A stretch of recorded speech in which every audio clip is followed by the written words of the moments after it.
我只想一直守护你身旁，我只想一直守护你身旁，我只想守护着你到永远，到永远。Здравствуйте, my fair weather friends, and welcome to another installment of Kachimuchi's Game and Spooks. Today's episode is about a man who has severed all connections to the world in effort to live in his own. Every waking moment of his life is spent in search of that next virtual gratification. But what will befall this man when he is unwillingly thrust back into the world that he abandoned? Will he witness the horror that was left in his wake, or will he simply return to his own little world? I suppose there is only one way to find out. Without any further ado, let us begin Meek by My Strev. He sat at his computer, tongue licking his upper and lower lips in anticipation. A long-nailed, fat, and grimy index finger clicked on the mouse at a dizzying pace. An observer might have thought there was an insane miniature tap dancer somewhere underneath the piles of filth that surrounded the man. However, no tap dancer could effectively practice their talent in this cramped and deplorable dwelling. The apartment smelled old. Old food, old clothes, old sweat and old urine. Older keepsakes from a time when Meek was a different man than the behemoth sitting behind the computer now, peeked through the places where trash didn't take over. A narrow path wound its way around the dwelling, taking Meek to the vital places he needed to go when life interrupted. A path to the bathroom that was rarely used anymore, and another that forked 30 degrees to the apartment entrance. Others led to the kitchen and what might have once resembled a dining room. Another path ended abruptly in front of the bedroom's entrance, a ramp of filth almost reaching the smoke alarm above the door frame. The high amount of detritus that formed these paths were monuments showing the sloth of the recent past, an involuntary story from the ground up. Most of the bottoms of them were newspapers he used, back when caring seemed to be second nature, to soak up the vomit and spilled beer. After the insulating layers of refuse began to accumulate above them, however, the carpet became passé to his thoughts, an empty and flattened tampon box, whose corner jutted out from one of the disgusting hillocks near his computer, caught the corner of his eye. His wife, Marie, had left him about a year or more ago, but he barely remembered what she looked like. Even the dust and grime-covered picture lying face up near the monitor offered a view of a woman he didn't really remember knowing. She took their infant daughter, Christa, with her, as it became clear that Meek was quite incapable of anything besides playing his online game. He suddenly kicked the small mound of pizza boxes underneath his desk in frustration as his main game character fell to his demise off of a ravine and into the pixelated lava below. The group he was running this dungeon with would undoubtedly boot him out of the group for his failure to keep up. He kicked the mound again, his long yellow big toenail piercing a hole through the box into what he perceived to be the wall beyond. The pain barely registered at first, due to Meek seeing that his internet connection had been terminated. He stomped his other foot into the moist and brown-colored spot on the floor to his left. A pungent smell that he had all but become immune to ran through his nostrils. He glanced at his fractured toenail, now resembling the misshapen tip of a bloodied spear. He grabbed the foot in pain and cursed the monitor before him, his game character a skeleton at the bottom of a molten orange doom. He worked hard to get his game character to this point. Now this. Did he cut into the coaxial cable that supplied his internet access with his toenail? Did he kick something else? Bald-headed Christ! Fuck!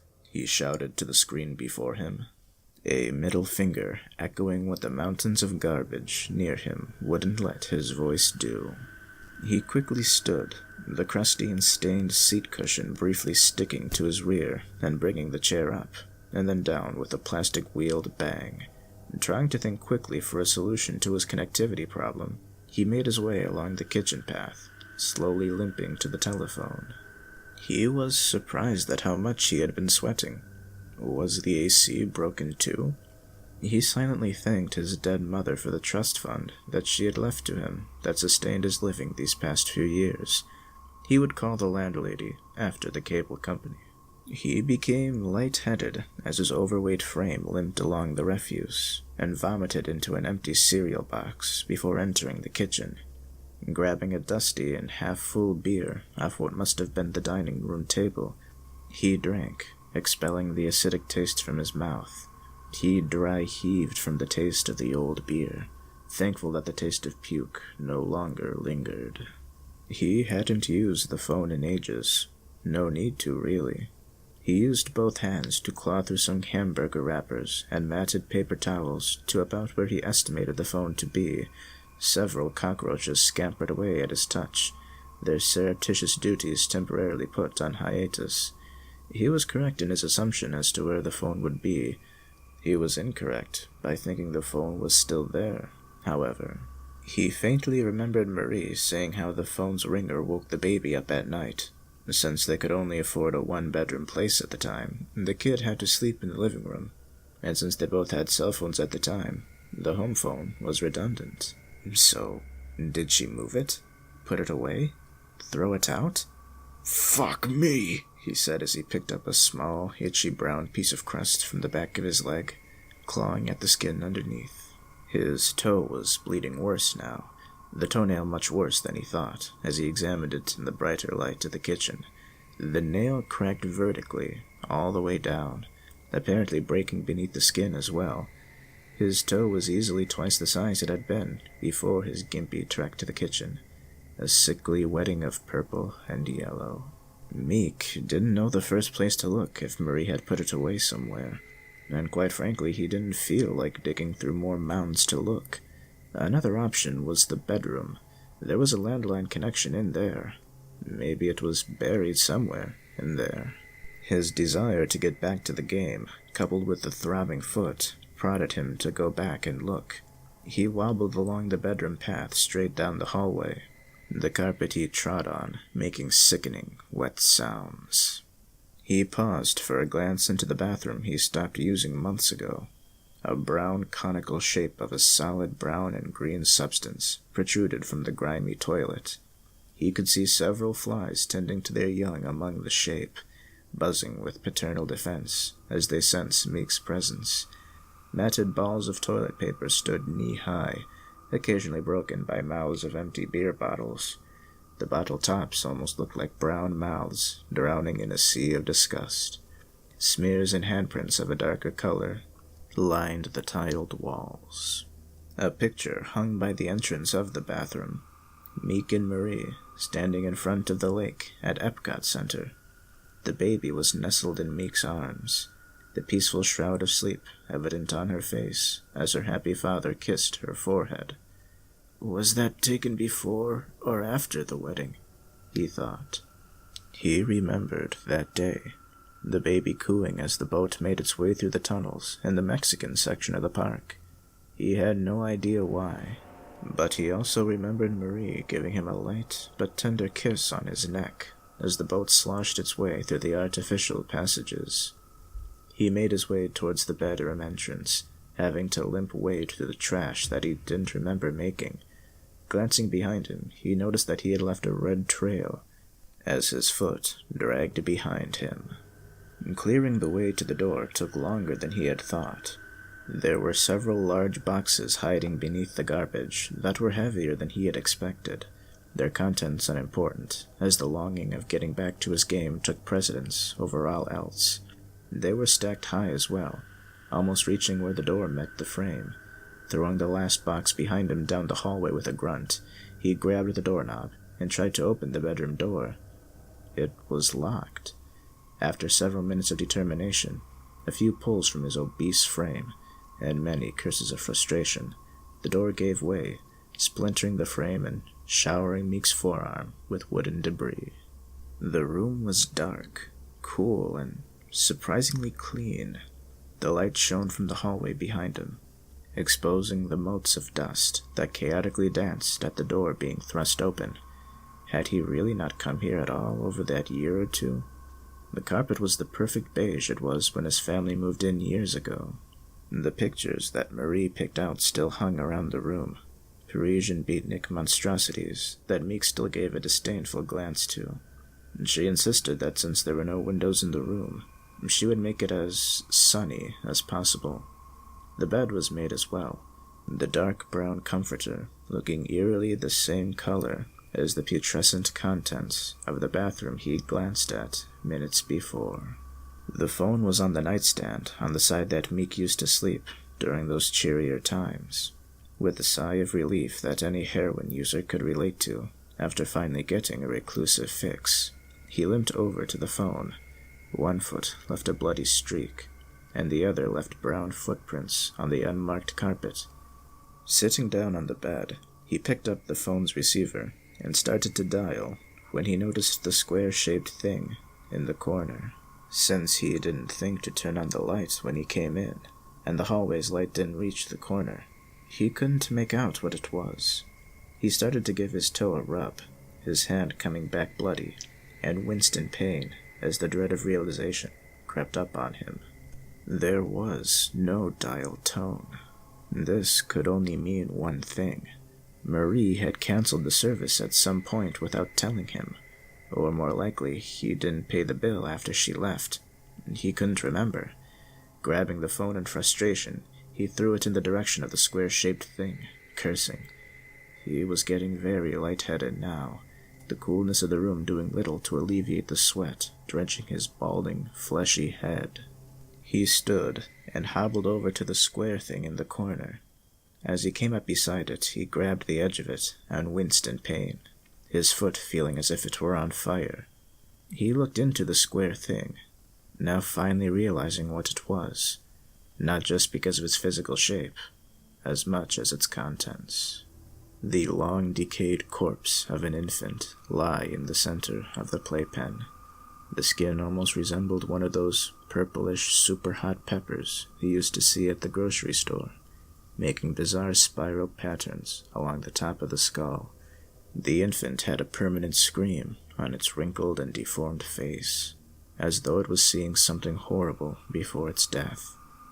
That horrible thing must have been loneliness, Meek thought as he glanced at his daughter. That thought was quickly dashed, however, as he noticed another figure sitting upright in the darker corner beyond the crib. Marie's eyeless face pointed to the ceiling in a look of pain, as if she had died crying.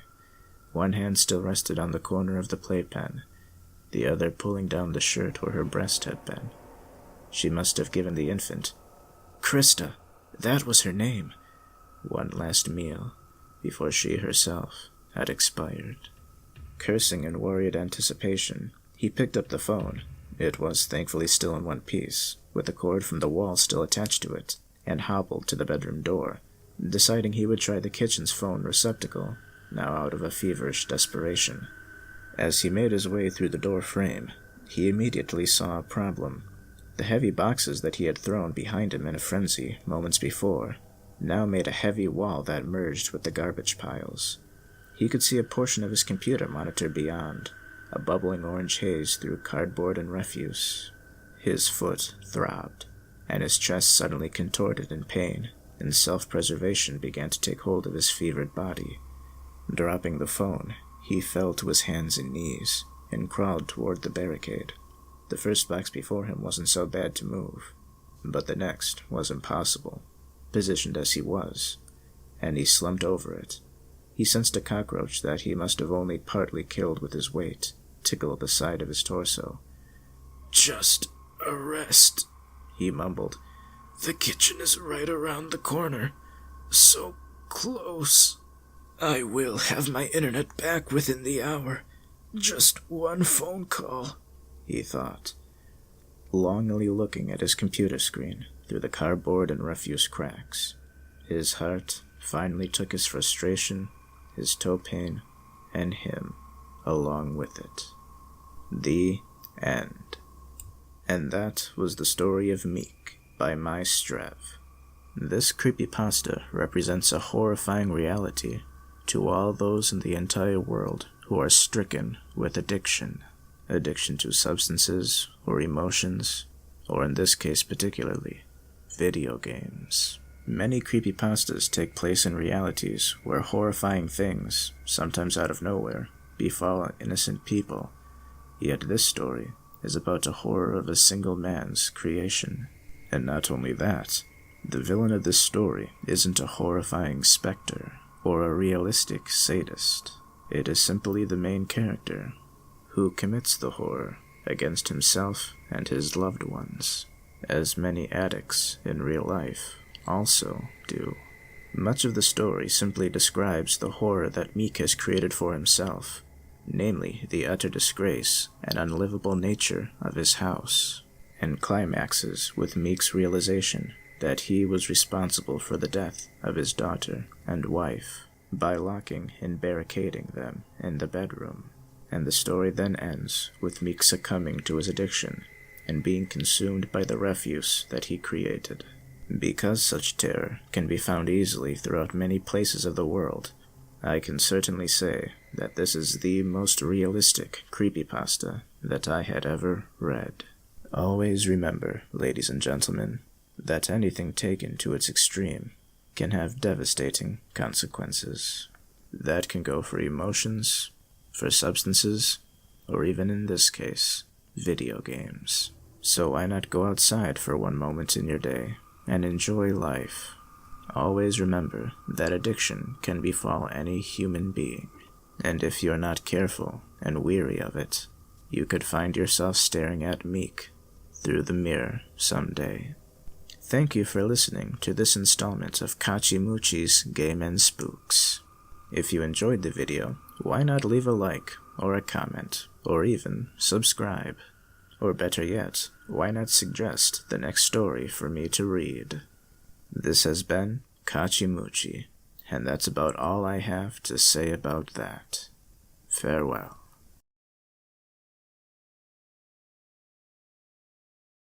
But what happened to the hero? Is there anyone who helped? Well, just download Fallout 0 and then see for yourself.